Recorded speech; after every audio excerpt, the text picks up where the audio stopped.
Hey everybody, welcome to Geekopolis. So, I just want to talk about the Broly movie, and this will be my first video, so the quality is probably not going to be there, just starting. So, but I wanted to talk about this movie because I'm a big Dragon Ball fan, and I wanted to go see this movie in theaters here in America. It was great. It was fun. It was packed. The theaters were packed, which is great to see. So that means hopefully we can keep this Dragon Ball train rolling for quite a while. But let's talk about the movie. I'm going to divide this into characters more so than chronological because I'm going to be jumping around a bit, but I'm going to try and stay consistent. So the movie starts with the Cold Force in the very beginning of the movie coming to Planet Vegeta, and right now I'm going to talk about the Frieza Force and the Cold Force for now. So the whole thing with Frieza and King Cold, it's implied that this is a young Frieza. Like he looks very like childish. I mean, he's obviously an alien, so it's hard to tell. But he's even smaller than he looked in original Dragon Ball, or Dragon Ball Z, I should say, or Kai if that's the one you watch. But he's pink too, so I think that was a callback to when because Toriyama originally had him pink, and then when it was animated, his skin was whiter. But anyways, he enters the planet, and King Vegeta comes out with all his men to greet him in front of his palace. You know, he takes his knee, and he's, being very respectful, but, obviously very fearful of King Cold. And that's where he introduces Frieza to take over. He announced his retirement, and he says something along the lines of, yeah, I'm retiring. Here's the thing about nothing will change. My son's just taking over. Frieza. Oh, by the way, he's much more ruthless than I am. So that's good to know. We already know that, knowing the history. Then he gives them these new scouters. So he makes a reference saying that there is older scouters, and these are just better ones. So that doesn't conflict too much with anything, so that's good. Then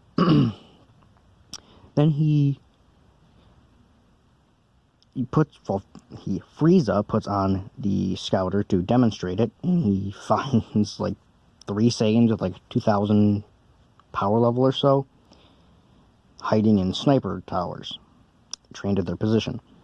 He just kills them all with like 3 death beams, no difficulty. So after that scene, Frieza flies off and he says, here's 500 of them. If you have any problems with it or need more, complain. I thought that was funny. It's like, of course. I do like his twisted sense of humor at times. I think that really is well with his character, and I think that was not missing, but kind of absent during the Tournament of Power. Like, he was obviously evil, but it didn't... He kind of just felt antagonistic and not, true villainous. So I like that. Then it cuts to King Vegeta bragging about how great Prince Vegeta is, what a high power level he has as a baby, yada yada. And then he starts freaking out because he sees Broly, baby Broly, and his power level is like 900 or something like that, and he's just sitting there in a pod. So you see, they keep mentioning how much it dwarfs Vegeta's in power. So then he gets all pissed off, and he's like, yeah, this is not going to happen. So he ends up sending Broly, baby Broly, to planet Vampa, which is it's a horrible world. It's desolate. There's very few creatures. It's inhospitable. So he sends him there, and Paragus gets wind, his father of Broly, and he's pissed, obviously. So he confronts King Vegeta, and he even says, yeah, this is not about, testing, because King Vegeta says, well, if he's so strong, well, we send him off, and we're testing his power. And Paragus is like, yeah, no. You're doing this because you're mad that my son's stronger than yours. And he's like, yeah, you say that one more time and I'll kill you. So Paragus is like, no. He just jumps out the window or flies out the window, steals a ship. And I didn't catch the name of the guy who he gets kind of kidnapped with Paragus. What was his name? I think it started with a B. I'm not entirely sure. Somebody can comment if they remember. But yeah, he then travels to the planet that Broly was sent on, Vampa. When he gets there, there's some kind of storm. I want to make a note. They have guns, which I found strange. Like, they're Saiyans. They can fly. They can produce ki. Like, I don't know why. They're laser guns, but still, it was strange. Then what are the monsters called? Eventually they're introduced to these monsters. They're like giant spiders, I guess, with like sharp chameleon tongues. It was weird. Cool looking creatures, really creepy, but so they confront one of these things and they're blasting it and they have to run away because there's some kind of sandstorm, not like a toxic storm. It looked like. It didn't look like sand, but you know. Anyways, eventually they find Broly's pod and he's not there, and then they use the scouters to find him, and Broly's just munching on one of the legs from the creatures. Then they, read his power level. Like I said, it was like 900 or something. Like, oh, the one guy that wasn't Paragus there, he comments, "Wow, that's even stronger than I am," and he's just a kid, or pretty much a baby. Still, he's like I think at most he's like 2 or 3. So, and I'm being generous. I think he's more like 1 or 2. But he's like, and then Paragus checks his clothes. He's like, oh, how could he kill this thing? Oh, his clothes are all stretched out. He's probably went to his great ape form, or Ozaru. They never said Ozaru. They said great ape. Well, I was kind of sad about that. I know, but it's the dub, but whatever. So, and the one guy comments, he actually never went great ape. So that means like there is Saiyans that have just never experienced that power. So it introduces an interesting dynamic that, well, you can't explore now, the planet's destroyed, but it would have been interesting to see the rest of the Saiyan culture, because, they're a warrior race, but they're not all warriors, some are manufacturing and pilots and technicians and such. I think that was cool. They're not just savages like they used to be. They have some depth to them. Now, after this, this goes on to a nice scene where there's like a montage of all the different eras or ages, and it was like there's Goku and Vegeta and all the other battles they've had and such, and then it cuts to Goku and Vegeta kind of sparring over the ocean with Bulma sitting on a beach I guess she owns, with Whis is there, Beerus is there, and Bala is there. Now, I was kind of I've always called her Bra, but I know her name is Bala, because they can't have Bra, because I guess, I get it. It was always a weird name, but it fits because, Trunks, Bra, but, Bulma, and, but anyways, so, they're sparring and such, and then Beerus gets annoyed because they're fighting, they're being loud, and, they're just doing their very normal life things, training, trying to get stronger. Vegeta starts bitching at Goku, like, yeah, we need, you should not have let Frieza live. That was a horrible mistake. And Goku's so naive, he's like, well, he's not that bad of a guy. He did help us win the tournament, so if without him, we wouldn't even be here. Which is fair, but still. Anyways, because that was what Whis asked. He's like, well, why are you both still training? And Goku was like, well, I just want to get stronger. The tournament of power, there's so many strong guys like Jiren and whatever. So, with that, he's just wants to better himself like he always has. That's always been Goku's thing. He just wants to get stronger because he likes to get stronger. Vegeta, however, had actual motivation to get stronger. That was less just, not super, well, sort of superficial. It's just, that's kind of what it is. He was afraid that Frieza would come back and kill them, because he did what? Took him 4 months or something to get from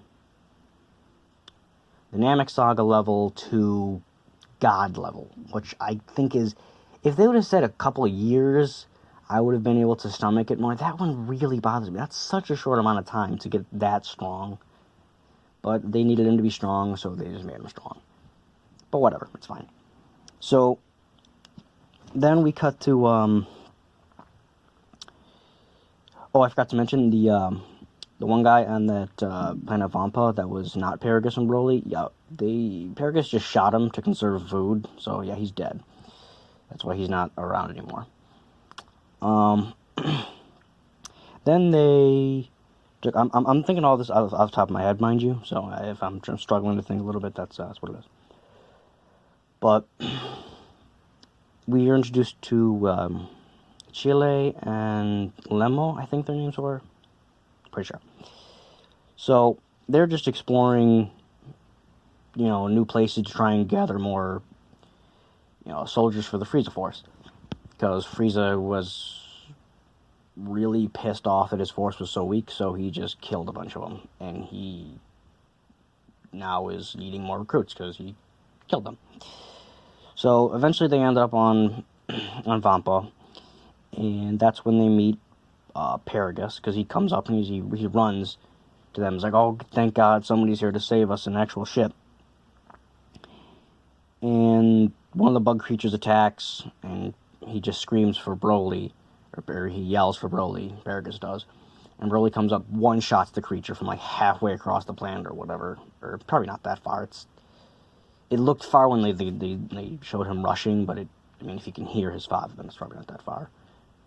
But he comes in, one-shots this creature, and they're, Chile and Lemo are on their scouters, and, we're trying to read his power level. Paragus was 4,000, by the way.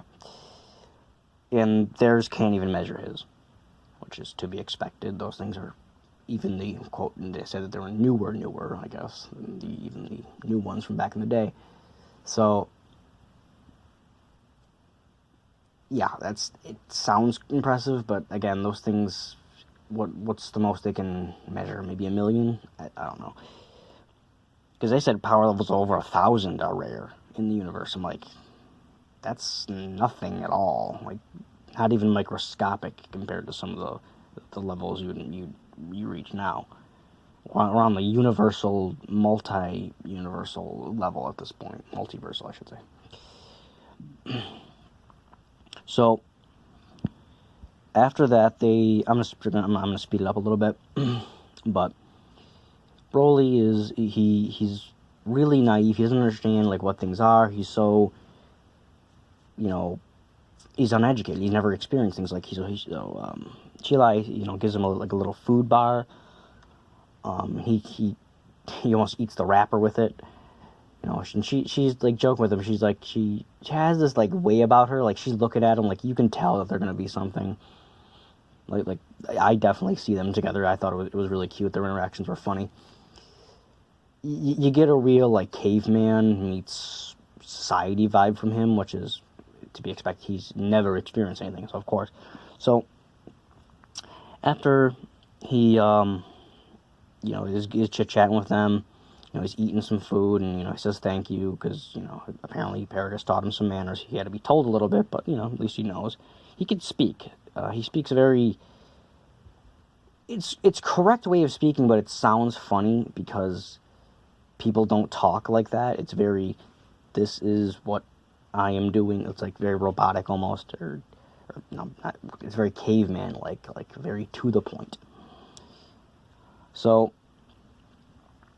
they eventually go to meet Frieza because they want to show Chilai and Lemon want to show that they got these really strong warriors to add to the Frieza Force. So they go there. Frieza says, "Oh, okay, have you guys been briefed? What happened to your planet? That meteor that hit it? Yeah, that was tragic, huh?" And Paragus is like, "Yeah, I really don't care. I heard what happened, but I just want to get revenge." And then Frieza's like, "Oh, well, King Vegeta's dead, but his son Vegeta the Fourth is still alive. So I guess that's what Vegeta's full title would be, Vegeta the Fourth. Guess that's new. It doesn't really change anything. It's interesting." So then Frieza gives him the plan. He's like, "Listen, you want to go get some revenge? I can take you there, and you can have at it." So meanwhile, he's also collecting the Dragon Balls, and he sent some soldiers to do that because he wants to get 5 centimeters taller. Bulma is also collecting the Dragon Balls because she wants to get 5 years younger. And that was some of the comical elements of it, which was fun. He was talking to him. Frieza was talking to one of his soldiers, and you're like, "So what do you think I'm gonna wish for?" And he's like, "Oh, immortality, to be invincible." He's like, No, I just want to be. You'll never guess." And then Barry Blue, his little assistant, kind of nanny-looking thing, was like, "Yeah, you want to be taller, don't you? Because everybody makes fun of you for being so short." He's like, "Yeah." And Goku kind of was the similar role with Bulma. He's like, "Oh, so what do you want?" And she was like, "Oh, I want to be younger." And then Whis was like, "Why not just go for 10 instead of 5?" And she was like, "Well, it wouldn't look natural," and all that. So anyways, so that's how they end up getting to, that's why that involves the Dragon Balls and them going to Earth. So there's the 2 grunts that end up stealing the Dragon Balls from Bulma's, I guess, house or whatever. And they steal the Dragon Radar. That's how they go to the Arctic. That's where the other one is. And because Trunks tells Bulma, "Yeah, somebody stole them." So that's how that was. Pilaf Gang was in the background, I guess. So they got some screen time. They didn't do anything or say anything, but they were there. Still not sure how they're kids. Can somebody remind me how they're kids again? Did they make a wish for that? Because I remember in original Dragon Ball, they weren't. I don't remember. It's been a while, so I don't remember how that would happen, but whatever. Consistency, it's fine. So, anyways, the Frieza Force with Paragus and Broly come to Earth, and they get there right about the time the 7th Dragon Ball is collected by Frieza's minions, and Goku and Vegeta get on go to the ice continent and kind of beat them up, or not beat them, they destroy the little spaceship that they're on, and then they're kind of like, "Yeah, we're gonna have to take those back." And then Frieza's ship lands, and then Broly's introduced, and he starts fighting. He waits there for a second, but you can see he's irking to fight, and they do their little banter back and forth, and then Paragus is like, "Okay, you know what?" He sees Prince Vegeta, and he's like, "Yeah, Broly, get him." So Broly attacks. I found it funny when he's flying in. If you look at right before he hits Vegeta, both of them square up. He just goes flying back. Goku's just standing there. "Oh, okay." That was funny. Anyways, so base Vegeta and base Broly start fighting. It was a pretty good fight, but Vegeta is winning, sort of. So he keeps matching, he keeps going up. Okay, base form, he's getting a bit tougher, and he's getting stronger Broly's getting stronger as he fights. Then he goes Super Saiyan, and he starts beating the crap out of him. Then he daps again, and then he goes Super Saiyan God. It's the first time we've seen Vegeta in the actual anime animated Super Saiyan God. So, the red does fit him well. So then he just beating the shit out of Broly. Broly's not having any chance. So then he's about to kill him. He's like, "Yeah, fuck this." And Goku's like, No, what the hell are you doing? No, don't do it, Vegeta. And he does it anyways because he's a dick. It's always been Vegeta's character. So, but then Broly unlocks this unique form where it's Ozaru, but in human form without the tail, because he doesn't have his tail anymore because Paragus cut it off because he was too difficult to control. So, you know what I just realized? His original power level was around 900, okay? When you go Ozaru, you're 10 times stronger. His power level when he was just born would have been just over 9,000. Get it? Maybe that's what they were going for. Haha. Anyways, this new form, I think it was called, I heard people call it, like they were saying it was, Akarai? I don't fucking, Humanoid Ozaru, that's what I'm gonna call the damn thing. So, they start fighting more equally now. Actually, Broly's winning, so he has to, he's getting beaten, and Goku's like, okay, can I step in?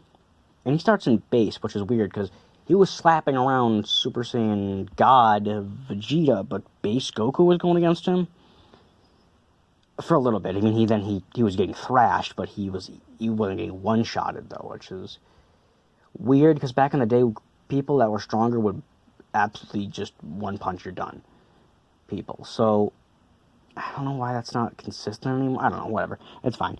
It's a good fight. It makes for good visuals. So, they were fighting, and eventually Goku goes into his red form. And he does this new technique where he just freezes him, like, with his energy, which was cool. Broly then reverses it and does the same thing, and just starts slamming him like the Hulk did to Loki. Just picks him by his leg and just bam, bam, bam, bam, bam, bam, bam. So, as this is going on, Frieza keeps talking to Paragus, like, so is this his limit? Is this his limit? He's like, wow, this is pretty impressive. And, I should mention, Broly cannot be, he had a collar on that was controlling him, and regulating his power, so, because Paragus would put it on him so he can control him, and he would electrocute him. And Chilai took that away when some jackass was trying to hit on her, and Broly grabbed him by the throat and was like, yeah, you better frickin' stop. Well, he didn't even say anything, he was just strangling him. He was like, yeah, no. And then Paragus electrocuted him. Chilai didn't like that. She came up and stole the controller and destroyed it. So now he is uncontrollable.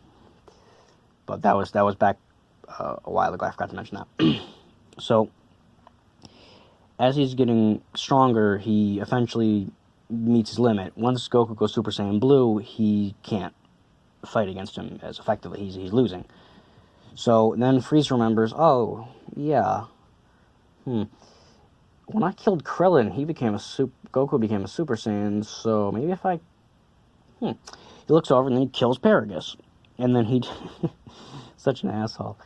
He's like, oh no, he screams, Paragus, Broly, someone killed Paragus, it was a stray blast, he's dead, oh no.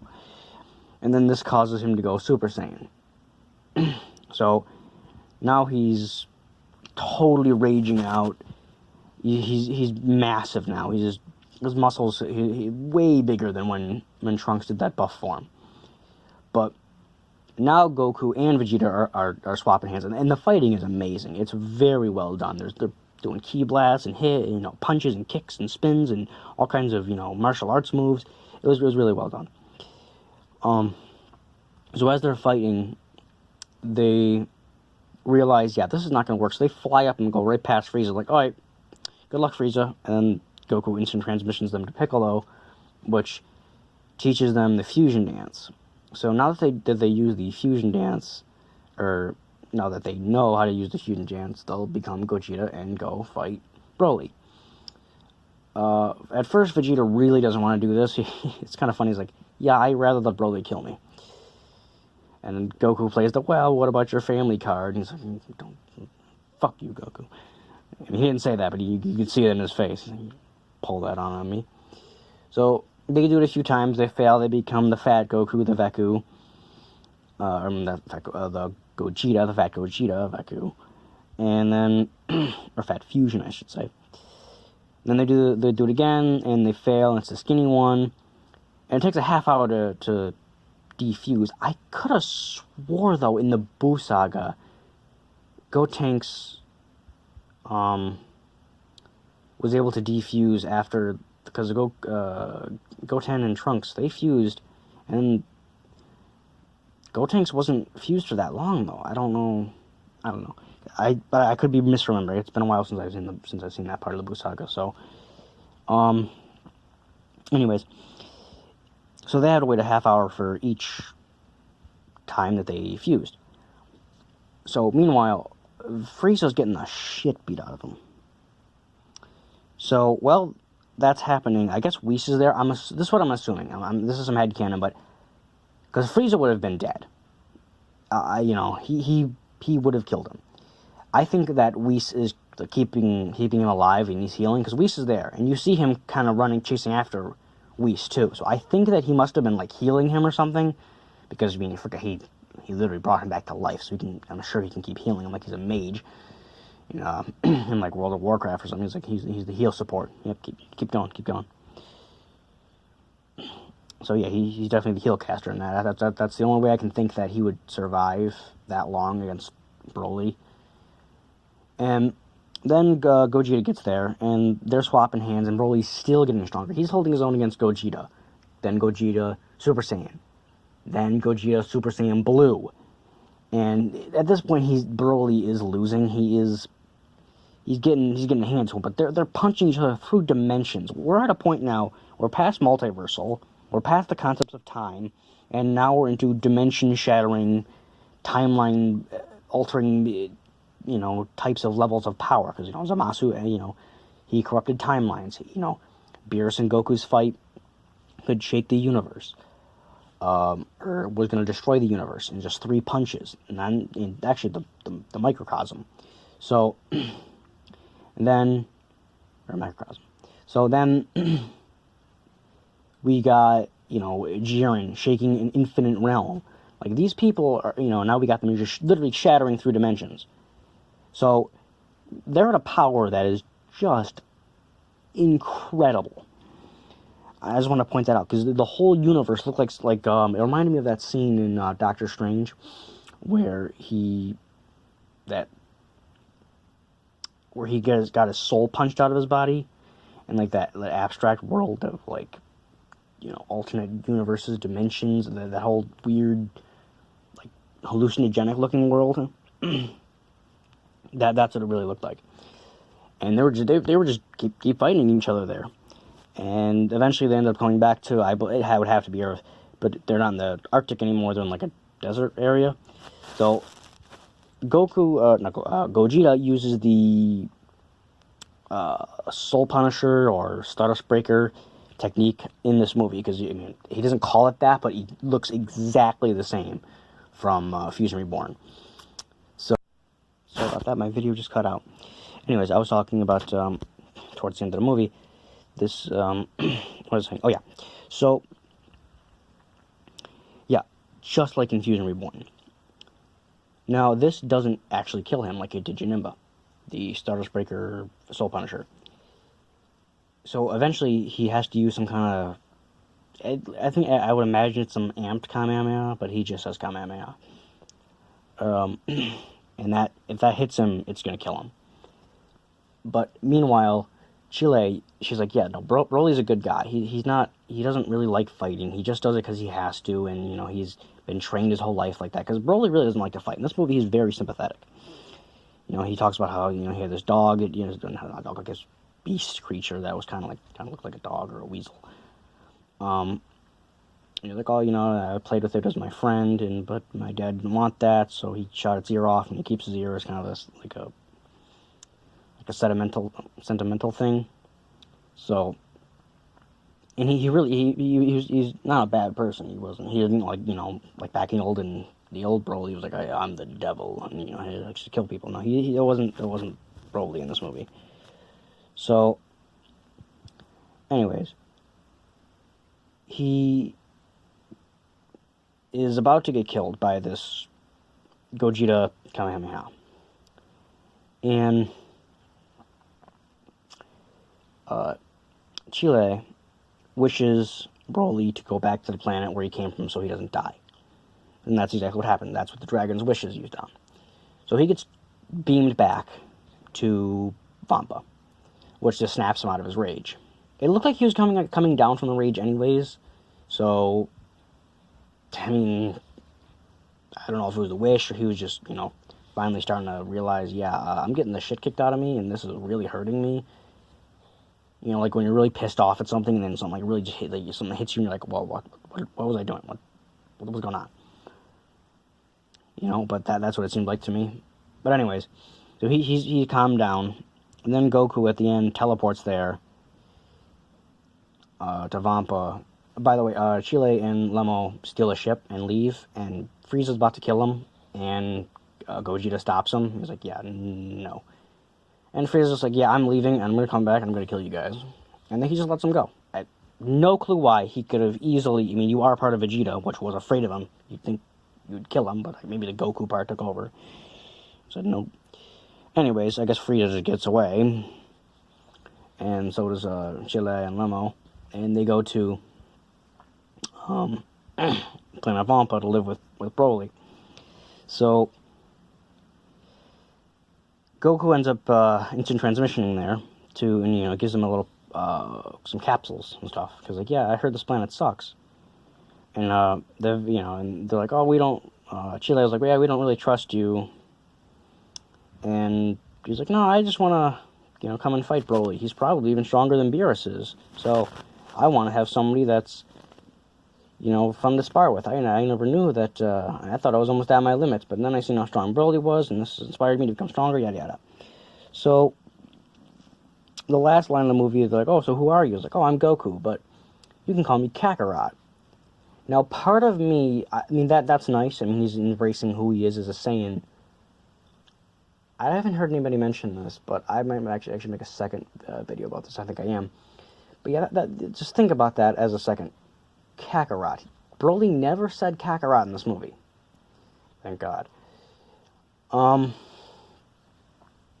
he never met Goku before. So, no crying baby bullshit. So, I'm thinking, could that be like a foreshadowing of something? Because Frieza was pretty adamant. He's like, I'll let them tame his rage, like a Chile and Lemo, to tame his rage, and then I'll go back and get him, and I'll use him for my ends. Because like, I can never beat Goku and Vegeta because they're always together, and I can't beat both of them. At this point, I don't think you can beat either one of them, but that was the point that Vegeta was making. He can still train and become stronger. It only took him 4 months. But, that was pretty much the Broly movie, and it was really good. Like I said, I thought this was probably the best Dragon Ball movie, in my personal opinion. I recommend you see it if you haven't. Anyways, that's all I gotta say. It's a good movie. It's doing well, and that's good to see, because that means we'll get more Dragon Ball. Anyways, this has been Geekopolis. Please remember to like, comment, and subscribe. And if you like the video, please share it around. I'll try to get the quality better whenever I can. If anybody's willing to give me some tips and pointers of what software to use, or anything, anything to help the channel, would be great. I would much appreciate that. So thank you, and have a good day.